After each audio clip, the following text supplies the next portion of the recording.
What is planning. सगळं management, सगळं काही शिकायचं असेल तर छत्रपती शिवरायांच्या चरित्रातनं शिकायला पाहिजे. What is planning, deciding in advance what to do, when to do, how to do, who is suppose to do it.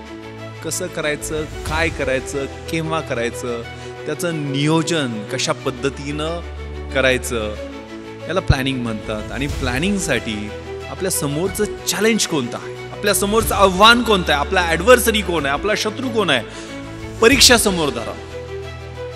परीक्षेला समोर धरलं आणि एक सून झू नावाचा चीनी युद्धशास्त्रज्ञ आहे, त्यानं खूप छान विश्लेषण, आर्ट ऑफ वॉर नावाचा 511 बिफोर क्राइस्ट त्यांनी ग्रंथ लिहिलेला आहे. त्याच्यात त्यांनी विश्लेषण केलेलं आहे. युद्धशास्त्रातलं हे तत्व आहे जे आपल्या आयुष्यामध्ये तेवढंच लागू पडतं. If you know your self and if you know your enemy, you need not worry about the result of 100 battles. तुम्हाला स्वतःबद्दल पूर्ण माहिती असेल आणि शत्रूबद्दल पूर्ण माहिती असेल तर 100च्या 100 युद्धामध्ये तुमचा विजय निश्चित आहे. पण माहिती कशा पद्धतीचं विश्लेषण, स्वॉट प्रिन्सिपल आपण वाचलेलं असतं. Strength, weaknesses, opportunities and threats. आपली बलस्थानं कोणती आहेत, आपली दुर्बल स्थानं कोणती आहेत, आपल्या समोरच्या संधी कोणत्या आहेत आणि आपल्या समोरचे धोके कोणते आहेत, याचं योग्य विश्लेषण स्वतःचं आणि शत्रूचं, म्हणजे परीक्षा असेल तर परीक्षेचं.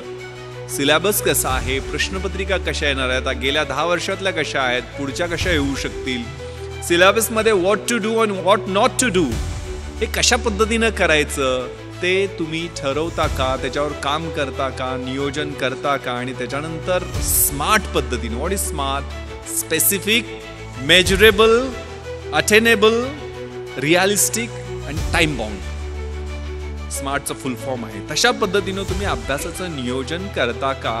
आणि मग तो स्मार्ट अभ्यास असेल तर तुम्हाला यश मिळण्याचं गुणोत्तर अधिक चांगलं होत जातं.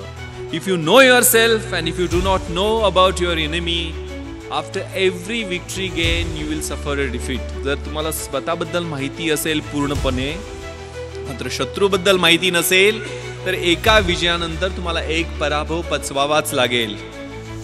जर तुम्हाला स्वतःबद्दलही माहिती नसेल आणि शत्रूबद्दल माहिती नसेल तर आपल्याला मार खायला लागणार हे निश्चित आहे. त्यामुळे हे विश्लेषण आपल्यातल्या पॉझिटिव्ह, निगेटिव्ह, डिस्ट्रक्टिव्ह सगळ्या गोष्टींचं विश्लेषण व्यवस्थित करून आपल्याला मार्गक्रमण करायचं.